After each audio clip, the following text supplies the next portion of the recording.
Story 1. If you don't like it, you can just leave? Alright then. I've been with a home health agency for almost 9 months now.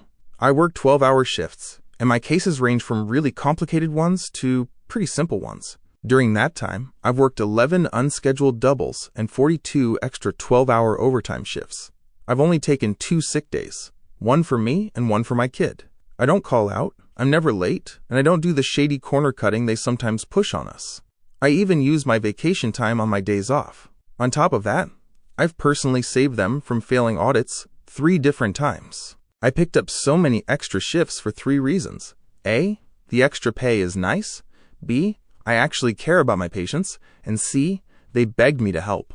The company has a habit of taking on new clients, even though they don't have enough staff to cover them. Then they panic and start offering bonuses for us to pick up. These contracts bring in big, depending on experience, money. And if they can't prove the patient is being cared for, they get fined hard. Enough fines, and they can't take on new, depending on experience, clients at all. Honestly, the place is run like a joke.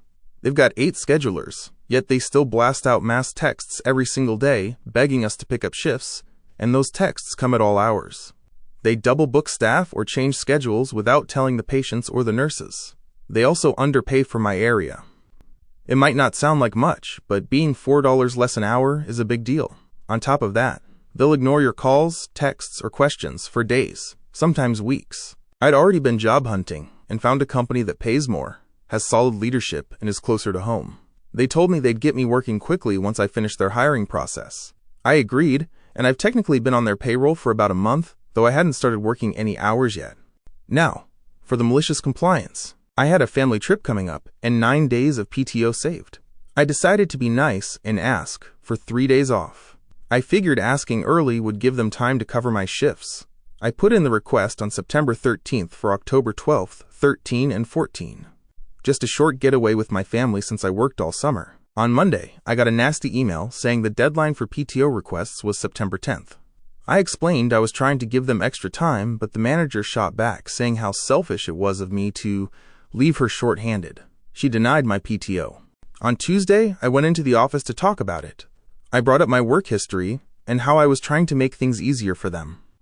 She slammed her fists on the table and said, "You will work those days. I don't care if you've got a trip to Australia planned, you'll be here. If you don't like it, you can leave." The smug little smirk she gave me flipped the switch. I stood up, grabbed a mint, and said, "As you wish. I expect all my PTO to be included in my next paycheck, in line with state law. Good luck filling my spot on such short notice." The look on her face was worth more than the PTO itself. In the last 24 hours alone, I've had 19 voicemails begging me to come in because they're short-staffed. Tonight is my first shift with the new company.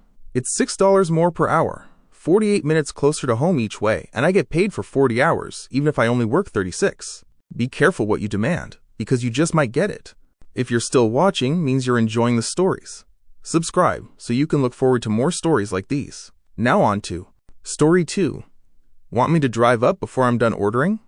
Fine then. I was in the drive-thru at a coffee shop in Canada that's named after a hockey player who's actually way more famous for his donuts.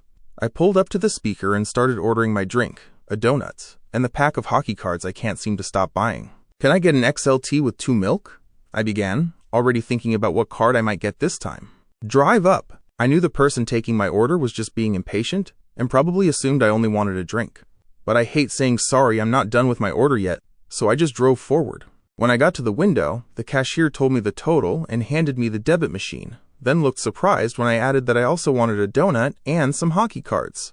The best part was when I said, I thought he couldn't hear me, so he told me to drive up and finish my order. It only caused a tiny delay for them, maybe half a minute for the car behind me, but still, I doubt they'll take anything away from it. Story 3. Don't want me touching your stuff? Fine, I won't. Me, 23M, and my housemate, 23F, used to be really good friends, but we've had problems in the past. We both decided to just push them aside and set some boundaries. For the last 6 months, things have been really unstable between us. She's very hot and cold with me, and sometimes she just stops talking to me completely, which leaves me wondering what I did wrong. About a week ago, she did it again. We literally haven't spoken since. Whenever I try to ask her what's wrong, she just says nothing and walks out of the room. The most recent issue came up with the drying rack we share. She went out of town for a few days and left her clothes drying on it. The problem is, she actually moved my clothes, which were still wet, so she could put hers on there. Then she left a note that said, "Don't touch my shit. Thanks. Closing parenthesis, quote, I thought it was ridiculous and hypocritical, since she had already touched my stuff to put hers on the rack. Her clothes were all on the right side, and mine were on the left. The rack isn't very stable if the weight is only on one side. So when I was taking my clothes down, the whole thing tipped over, because all the weight was on her side. I thought about picking it up and fixing it, but then I remembered what she wrote in her note about not touching her stuff. So I just left it the way it was and put my own note above hers that said, it fell when I took my stuff down. Didn't want to touch your shit. Be careful what you ask for, stupid bish." Story 4. Think I'll just go along with that rule? Sure. Watch what happens next. This one is on the shorter side. I was at a local supermarket getting things ready for a barbecue with friends. My trolley was full of stuff, including booze for the party. When everything was scanned, I was asked for ID.